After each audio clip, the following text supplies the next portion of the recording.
Hello guys, पिछले video में हमने पढ़ा था कि एक ऐसे ओपन लूप ट्रांसफ़र फंक्शन जिसके पोल्स रियल हों उसका रूट लोकस कैसे ड्रॉ किया जाता है। आज इस वीडियो में हम पढ़ेंगे कि एक ऐसा ओपन लूप ट्रांसफ़र फंक्शन जिसके पोल्स कॉम्प्लेक्स हों उसका रूट लोकस कैसे ड्रॉ किया जाता है। इसे हम एक एग्जाम्पल से समझेंगे। यहाँ पर आपको एक एग्जाम्पल दिया है, construct the root locus of a system having forward path transfer function gs equal to k divided by s plus 6 s square plus 4s plus 13 और फीडबैक पाथ का ट्रांसफर फंक्शन आपको दिया हुआ है hs इक्वल टू 1। तो आपको इसका root locus draw करना है। तो जैसे पिछले वीडियो में हमने ओपन लूप ट्रांसफर फंक्शन का रूट लोकस ड्रॉ किया था, तो उसी तरह स्टेप्स को फॉलो करते हुए इस दिए गए ओपन लूप ट्रांसफर फंक्शन का रूट लोकस ड्रॉ करेंगे। तो सबसे पहले दिए गए ओपन लूप ट्रांसफर फंक्शन की सहायता से पोल्स और जीरोज का मान ज्ञात कर लेते हैं। तो यहाँ से इसके न्यूमरेटर पार्ट को जीरो के इक्वल पुट करके पोल्स निकाल लेते हैं, जिनकी वैल्यू आपकी आती है एस इक्वल टू 0, -6, माइनस का 2 प्लस माइनस j3। और आपको पता है डिनोमिनेटर पार्ट में कोई भी एस की टर्म नहीं है, इसलिए इसका कोई भी जीरो नहीं होगा, तो इसके नो जीरोज। उसके बाद आप निकालोगे इसका एंगल ऑफ असमटोट्स।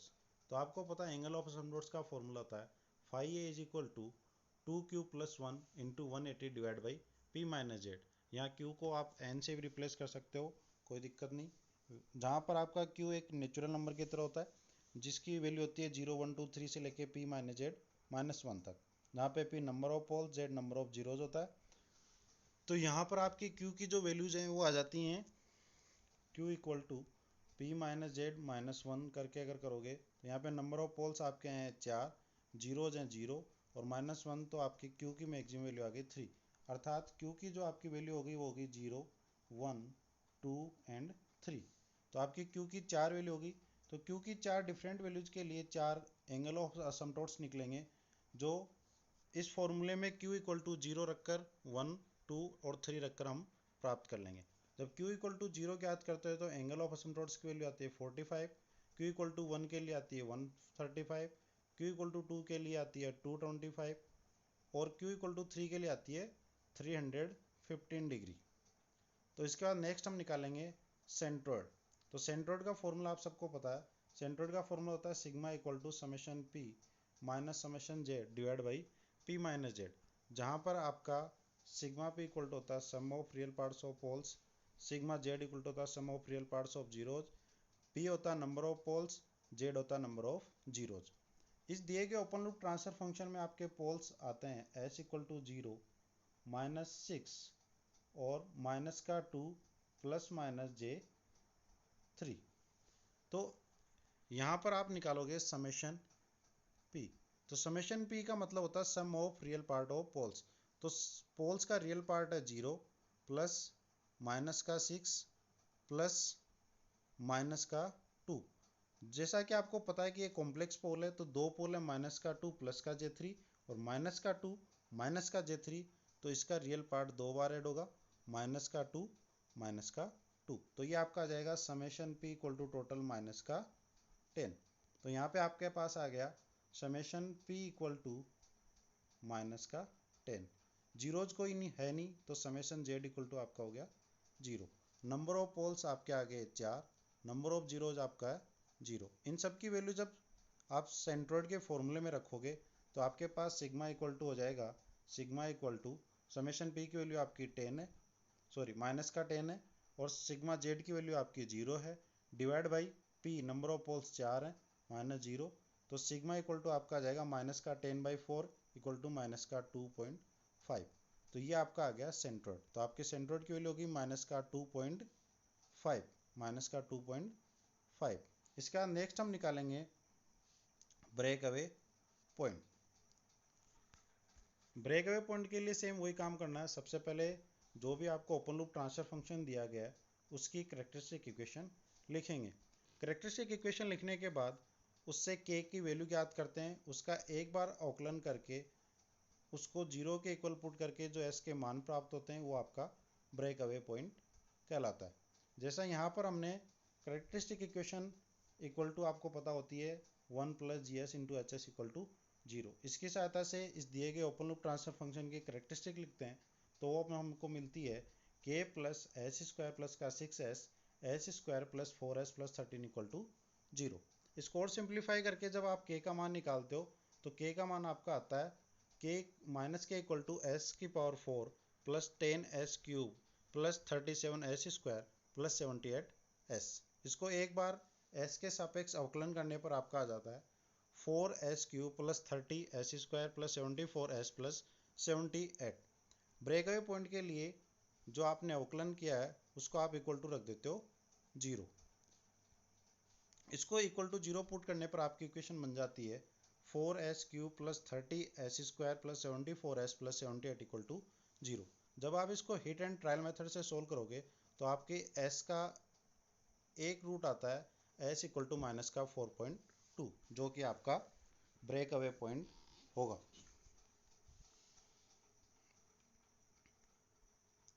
उसके बाद नेक्स्ट आपका डिपार्चर एंगल। इससे पहले जो प्रोसेस अभी तक हमने किया है वो सेम काम सारा का सारा हम पिछले वीडियो में भी रूट लोकस ड्रॉ करने के लिए किया था। इस वीडियो लेक्चर में नया है डिपार्चर एंगल, जो इम्पोर्टेंट भी है।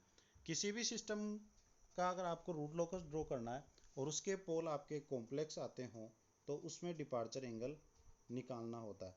तो डिपार्चर एंगल निकालने के लिए सबसे पहले आपको डिपार्चर एंगल का फॉर्मूला पता होना चाहिए, जो है phi D is equal to 180 minus bracket phi P minus phi Z, जहाँ पर आपका फाई पी जो होता है वो जिस पोल के लिए आप डिपार्चर एंगल निकालोगे उसके साथ अन्य पोल्स के द्वारा बनाए गए एंगल का सम होता है, तथा फाई जेड इसी तरह उस पोल के साथ अन्य जीरोज के द्वारा बनाए गए एंगल्स का सम होता है। अब देखो इसको कैलकुलेट करते हैं। इसको कैलकुलेट करने के लिए सबसे पहले आप एस प्लेन में अपने पोल्स को ड्रॉ कर लीजिए। ये आपका एस प्लेन है, ये आपकी इमेजिनरी एक्सिस, ये आपकी रियल एक्सिस। अब आपके जो पोल्स थे वो हैं आपके 0 पे, -6 पे। बाकी के जो दो पोल हैं वो कॉम्प्लेक्स हैं। एक है माइनस का 2 प्लस का J3 यहाँ पर, दूसरा माइनस का 2 माइनस का J3 यहाँ पर। अब आपको इस एंगल के लिए डिपार्चर एंगल निकालना है फाई डी। तो इसके लिए डिपार्चर एंगल निकालने के लिए आपको फॉर्मूला पता है कि फॉर्मूला आपका होता है phi D is equal to 180 minus bracket phi P minus phi Z. तो सबसे पहले आपको फाई पी की वैल्यू निकालनी पड़ेगी। फाई जेड ऑटोमेटिकली जीरो हो जाएगा क्योंकि इसमें कोई भी जीरोज नहीं है। तो आपको फाई पी की वैल्यू निकालने के लिए जो आपका एस प्लेन में आपके जो पोल्स हैं, इस पोल्स के लिए आपको डिपार्चर एंगल निकालना है। तो बाकी पोल्स की सहायता से इस पे आप वेक्टर डाल दीजिए। तो मैंने इसको से यहाँ पर डाल दिया, इससे यहाँ पर और इससे यहाँ पर। ये -6 पे था, ये जो पॉइंट है ये -2 पे है, ये जो है ये 0 पे है, और इधर ये जो आपका ये J3 पे था, ये जो था -J3 पे। अब आपको इस एंगल की और इस एंगल की वैल्यू ज्ञात करनी है। इसको मैंने नाम दे दिया फाई P1, इसको P2 और इसको P3। ये सब नाम देने के बाद आपको वैल्यू निकालनी है फाई P1 की। तो आप इस डायग्राम में देखते हो कि ये जो आपका एंगल है ये आपका एंगल है फाई P1। इसके बाद आपको वैल्यू निकालनी है। तो इसकी वैल्यू निकालने के लिए मैं इसको दो टुकड़ों में डिवाइड कर देता हूँ। ये एंगल जो फर्स्ट क्वाड्रेंट में दिख रहा है ये है आपका 90 डिग्री, और ये जो एंगल है इसको मैंने नाम दे दिया थीटा। इस थीटा की वैल्यू निकालनी है। तो इस थीटा की वैल्यू निकालने के लिए आपको एक ट्राइंगल दिख रहा होगा, और this is not only triangle, this is right triangle, जिसमें ये आपका थीटा है, ये आपका 90 डिग्री है। तो ये आपका हो जाएगा बेस, या जिसको आप कहते हो आधार, और ये आपका हो जाएगा परपेंडिकुलर, जिसे आप कहते हो लंब। तो इसका आपका टेन थीटा की सहायता से टेन थीटा इक्वल टू आपका होता है लंब बटा आधार। तो इस फॉर्मूले की सहायता से आप थीटा की वैल्यू निकाल सकते हो। तो थीटा इक्वल टू आपका हो जाएगा टेन इनवर्स लंब बटा आधार, जो आपका हो जाएगा टेन इनवर्स लंब की आपकी जो वैल्यू है वो हो जाएगी आपकी 2, क्योंकि ये वाली जो दूरी है वो आपकी है 2, ये वाली जो दूरी है वो आपकी है 3। तो ये आपकी लंब की वैल्यू हो गई 2 और आधार की वैल्यू हो गई 3। तो आपके थीटा का मान यहाँ से निकल के आ गया, theta equal to tan inverse 2/3, जिसकी वैल्यू आपकी कैलसी से सोल्व करोगे तो आएगा 33.69 डिग्री। तो इस टोटल जो आपका एंगल था 5P1, तो 5P1 इक्वल टू आपका हो गया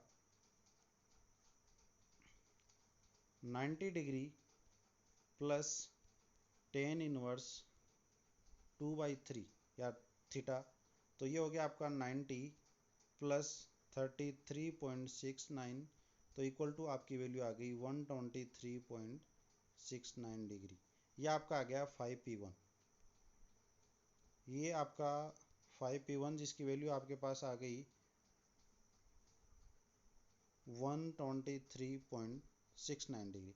इसी तरह दूसरे एंगल के लिए देखेंगे 5P2।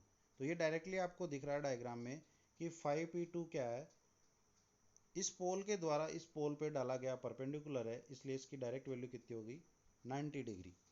तो अब आपको 5P2 की वैल्यू पता चल गई, जिसकी वैल्यू आपकी है 90 डिग्री। इसकी वैल्यू आपकी थी 123.69। इसके बाद आप निकालोगे 5P3।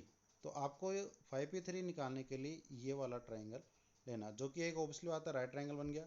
ये 90 डिग्री है, ये 5P3 है।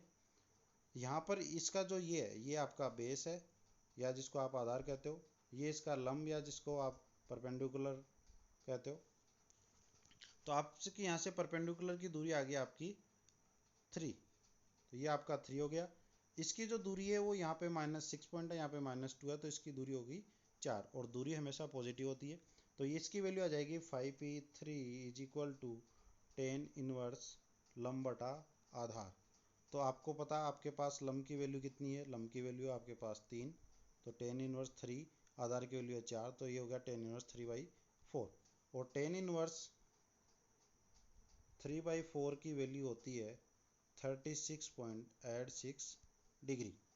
तो अब इस तरह से आपका 5P3 आ गया 36.86 डिग्री, इसकी वैल्यू होगी 90 डिग्री, और इसकी जो वैल्यू होगी 123.69 डिग्री।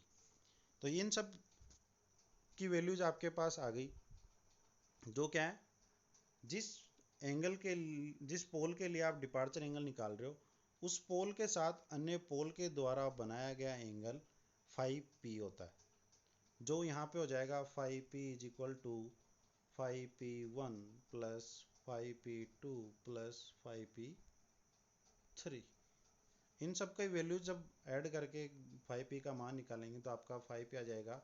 5P1 का मान है 123.69 प्लस 5P2 का मान आया 90 डिग्री प्लस इसका मान आया 36.86 डिग्री। इनको जब सबको कैलसी से सोल्व करोगे तो आपका 5P इज इक्वल टू आ जाएगा 250.55 डिग्री। आपका 5P यहाँ से निकल के आ गया 250.55 डिग्री। अब इसकी वैल्यू हम रखेंगे फॉर्मूले में। अब आपको पता है फॉर्मूला आपका जो था वो था 5D is equal to 180 minus 5P minus 5Z। यहाँ पे जीरोज कोई है नहीं, इसलिए 5Z की वैल्यू हो गई 0। 5P का अभी आपने निकाला है 250.55, ठीक है। तो इनकी वैल्यू रखने के बाद आपके पास आ गया 5D equal to 180 bracket minus 250.55 minus 0। तो आपकी 5D की वैल्यू निकल के आ गई माइनस का 70.55। तो यहाँ से आपको डिपार्चर एंगल शायद निकालना आ गया होगा, और ये इम्पोर्टेंट भी है। जब भी किसी ओपन लूप ट्रांसफर फंक्शन में आपको कॉम्प्लेक्स पोल मिलता है तो वहाँ पर आपको डिपार्चर एंगल निकालना ही होगा, क्योंकि आपका जो रूट लोकस बनेगा वो हमेशा पोल से स्टार्ट होता है। लेकिन जब आपका कॉम्प्लेक्स पोल है तो आप यह नहीं कह सकते कि यह कौन सी डायरेक्शन में इससे रूट लोकस बनना शुरू होगा, इसलिए आपको डिपार्चर एंगल की आवश्यकता होती है। अब आप यहाँ पर डिपार्चर एंगल ड्रॉ करके बता सकते हो कि कौन सी डायरेक्शन में आपका रूट लोकस जाएगा। इसके बाद नेक्स्ट आपका है intersection point with imaginary axis. तो ये ज्ञात करने के लिए सबसे पहले आपको जो भी आपको ओपन लूप ट्रांसफर फंक्शन दिया गया है उसकी कैरेक्टरिस्टिक इक्वेशन लिखिए। कैरेक्टरिस्टिक इक्वेशन लिखने के बाद उसका राउथ एरे बनाएं। शायद मैं उम्मीद करता हूँ कि आप सबको राउथ एरे बनाना आता होगा। तो राउथ एरे बनाएं। राउथ एरे में जिस भी टर्म में सबसे पहले आपकी जो फर्स्ट कॉलम है उस फर्स्ट कॉलम में सबसे फर्स्ट बार जिस भी रो में के आता हो उसको आप सोल्व करके के का मान ज्ञात कर लीजिए। जैसे यहाँ पर S1 वाली रो में के की फर्स्ट टर्म आई है जो है आपकी 29.2 मल्टीप्लाई 78 माइनस 10 के डिवाइड बाई 29.2। आप इसको इक्वल टू 0 पुट करके इसको सोल्व करके के का मान निकाल लीजिए। तो आपका के का मान आ गया 227.76 227.76। ये के की वैल्यू निकालने के बाद जिस रो को आपने इक्वल टू 0 पुट किया था उससे जस्ट ऊपर वाली इक्वेशन को आप ऑक्सिलरी इक्वेशन लिख लीजिए। तो यहाँ से आपकी ऑक्सिलरी इक्वेशन आ जाएगी 29.2 इंटू एस स्क्वायर प्लस का के इक्वल टू 0। अब इस ऑक्सिलरी इक्वेशन में जो के का मान अभी आपने प्राप्त किया था 227.76 उसकी वैल्यू पुट करके आप एस का मान निकाल लीजिए। तो यह आपका हो जाएगा 29.2 S square plus 227.76 equal to 0। इसको आप सोल्व करके जब एस की वैल्यूज निकालेंगे तो आपकी एस की वैल्यूज आती हैं s equal to plus minus j 2.8। इसका मतलब ये हो गया आपका जो एस प्लेन है उसमें जो आपका रूट लोकस कट करेगा इमेजिनरी एक्सिस को, ये आपकी इमेजिनरी एक्सिस है। इसको जहाँ पे भी कट करेगा उन दो पॉइंट का मान आपका होगा प्लस का जे 2.8 और माइनस का जे 2.8। अब इन सब वैल्यूज़ को ज्ञात करने के बाद हम रूट लोकस ड्रॉ कर सकते हैं। तो फिर से मैं एक बार रफली तौर पे जो वैल्यूज़ हमने ज्ञात किए हैं उन सब का मान मैंने यहाँ पे लिख लिया है। पोल्स जो आपके आए थे एस इक्वल टू 0 -6 माइनस का 2 प्लस का जे 3 और माइनस का जे 3। और उसके बाद जो आपका सेंट्रोइड आया वो माइनस का 2.5, जो ब्रेकअवे पॉइंट आया वो माइनस का 4.2 और जो एंगल ऑफ असिम्प्टोट्स आए थे वो आपके हैं 45, 135, 225 और 315 डिग्री। उसके बाद जो डिपार्चर एंगल आया था वो आपका आया माइनस का 70.55 और जो intersection point with imaginary axis आया है वो है प्लस माइनस जे 2.8। अब हम एस प्लेन में सबसे पहले जो अपने ओपन लूप के पोल्स और जीरोज हैं उनको ड्रॉ करते हैं। तो आपके जो पोल्स थे वो आपके एक 0 पे है, दूसरा जो पोल है वो -6 पे है, बाकी जो दो पोल हैं वो दोनों कॉम्प्लेक्स में है तो वो आपके हैं -2 प्लस जे 3। तो ये पहला पोल आपका माइनस का 2 प्लस का जे 3 और ये दूसरा पोल है -2 माइनस जे 3। तो सबसे पहले आपको पोल्स को ड्रॉ करना है तो आपने पोल्स को ड्रॉ कर लिया। पोल्स को ड्रॉ करने के बाद आपको सेंट्रोइड और ब्रेकअवे पॉइंट को ड्रॉ करना है। तो आपका सेंट्रोइड था माइनस का 2.5 तो मैंने यहाँ पे सेंट्रोइड को ड्रॉ कर दिया और इसको सिग्मा लिख दिया। उसके बाद आपको ब्रेकअवे पॉइंट को ड्रॉ करना है। तो ब्रेकअवे पॉइंट आपका माइनस का 4.2 तो यहाँ पर मैंने ब्रेकअवे पॉइंट को भी ड्रॉ कर दिया। उसके बाद नेक्स्ट आपका काम है जो आपका सेंट्रोइड था वहाँ से आपको एंगल ऑफ असिम्प्टोट्स ड्रॉ करना है। तो सबसे पहला एंगल था 45 डिग्री जो कि इस डायरेक्शन में होगा तो मैंने इसको इस साइड में ड्रॉ कर दिया। उसके बाद दूसरा 135 जो इस डायरेक्शन में होगा मैंने इसको यहाँ पे ड्रॉ कर दिया। नेक्स्ट आपका जो है 225 वो इस डायरेक्शन में होगा, मैंने इसको यहाँ ड्रॉ कर दिया। नेक्स्ट आपका 315 जिसको मैंने यहाँ पे ड्रॉ कर दिया। तो इस तरह से आपके एस प्लेन में पोल्स एंड जीरोज हो गए, आपका सेंट्रोइड हो गया, ब्रेकअवे पॉइंट हो गए, ये सब चीज़ें ड्रॉ हो गई। उसके बाद आपको रूट लोकस बनाना है। तो अब रूट लोकस बनाने के लिए आपको पहले चेक करना है कि कौन सा पॉइंट रूट लोकस होगा और कौन सा रूट लोकस ब्रांच पर नहीं होगा। अब यहाँ पे ये पोल है, इस पोल के लिए आप देखोगे कि रूट लोकस जो बनना शुरू होगा वो इस डायरेक्शन में बनेगा या फिर इस डायरेक्शन में बनेगा। तो इसके लिए सिंपल सा रूल है कि इसके राइट हैंड साइड में number of poles and zeros check करने, यदि वो ओड आते हैं तो वो रूट लोकस ब्रांच पे होगा, इवन आते हैं तो नहीं होगा। तो इस पॉइंट के आप राइट हैंड साइड में जब देखते हो तो नंबर ऑफ जीरोज आते हैं आपके 0 या नंबर ऑफ पोल्स आते हैं 0। तो कोई भी पॉइंट इस साइड का रूट लोकस ब्रांच पे नहीं होगा। इस साइड में जब आप आते हो तो देखते हो कहीं पे भी कि यहाँ से इस साइड में आपका नंबर ऑफ पोल्स है 1, तो यहाँ से लेके -2 तक जितने भी पॉइंट होंगे सारे के सारे रूट लोकस ब्रांच पे होंगे। जैसे ही -2 के आगे आते हो फिर इस साइड में देखते हो तो आपके नंबर ऑफ पोल्स हो जाते हैं 1, 2 और 3। मतलब इसके आगे के पॉइंट भी रूट लोकस ब्रांच पे होंगे क्योंकि 3 एक ओड संख्या है या विषम संख्या है। तो आप कह सकते हो इसके बाद कि जो आपका पोल 0 पे है और दूसरा पोल जो -6 पे है, इन दोनों पॉइंट के बीच की जो ब्रांच है वो आपकी पूरी की पूरी रूट लोकस ब्रांच होगी। -6 के आगे आप किसी पॉइंट को लेके यदि चेक करते हो तो आप देखते हो कि यहाँ पे जो पोल्स की संख्या है वो 1, 2, 3 और 4 है। 4 आपको पता है एक इवन नंबर है, इसलिए ये रूट लोकस ब्रांच नहीं होगी। मतलब -6 के आगे के जितने भी पॉइंट होंगे वो रूट लोकस ब्रांच पर नहीं होंगे।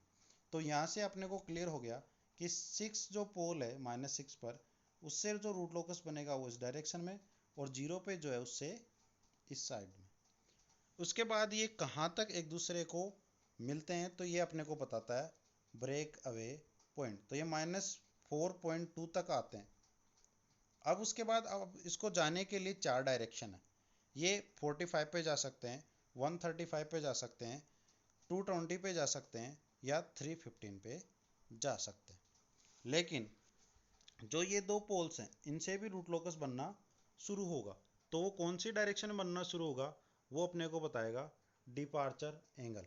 तो जो आपका डिपार्चर एंगल इसके लिए आपने ज्ञात किया था तो उसको हम ड्रॉ कर लेते हैं। तो ये आपने ड्रॉ कर दिया -70.55। इस 70.55 को ड्रॉ करने के बाद अपने को पता चल गया कि इसमें इस डायरेक्शन में रूट लोकस शुरू होगा। अब ये इस डायरेक्शन में शुरू हुआ तो ख़त्म भी इसी तरफ होगा। तो जो आपका इस पोल के लिए रूट लोकस बनेगा वो आपका इस डायरेक्शन में शुरू होके चला जाएगा 45 डिग्री की तरफ। और जब ये इंटरसेक्शन लाइन को कट करेगा तो उस पॉइंट की वैल्यू हमने पहले ज्ञात कर ली थी, उसकी वैल्यू होगी +J2.8। इसी तरह इस पोल के लिए आपको जब भी आपके दो कॉम्प्लेक्स पोल हो तो दूसरे पोल के लिए आपको डिपार्चर एंगल निकालने की ज़रूरत नहीं है। जो पहले पोल के लिए डिपार्चर एंगल आया था सिर्फ उसको माइनस से मल्टीप्लाई कर दो तो दूसरे के लिए डिपार्चर एंगल की वैल्यू हो जाएगी। तो दूसरे के लिए अब डिपार्चर की एंगल की वैल्यू हो जाएगी माइनस मल्टीप्लाई -70.55। तो ये आपका प्लस का 70.55 हो जाएगा। तो इसके लिए अगर जब एंगल ड्रॉ करोगे प्लस का 70.55 तो ये इस डायरेक्शन में आएगा। तो इस पोल के लिए जो रूट लोकस ड्रॉ होगा वो इस डायरेक्शन में स्टार्ट होगा और जाएगा कौन सी साइड में 315 डिग्री की तरफ। जब इस इमेजिनरी एक्सिस को कहीं पे कट करेगा तो उस पॉइंट की वैल्यू होगी -J2.8। ठीक है। और जो आपके ओरिजिन पॉइंट पे जो रूट लोक पोल था उससे जो रूट लोकस शुरू हुआ और -6 पे जो पोल था उससे जो रूट लोकस शुरू हुआ वो ब्रेकअवे पॉइंट 4.2 पर आकर मिलते हैं और उसके बाद एक चला जाता है 135 डिग्री की तरफ, दूसरा चला जाता है 225 डिग्री की तरफ। तो इस तरह जो अपने को ग्राफ मिलता है कंप्लीट वो आपका कहलाता है रूट लोकस। ये किसी ऐसे ओपन लूप ट्रांसफर फंक्शन के लिए रूट लोकस है जिसमें आपको कॉम्प्लेक्स में पोल्स मिलते हों। Thanks for watching.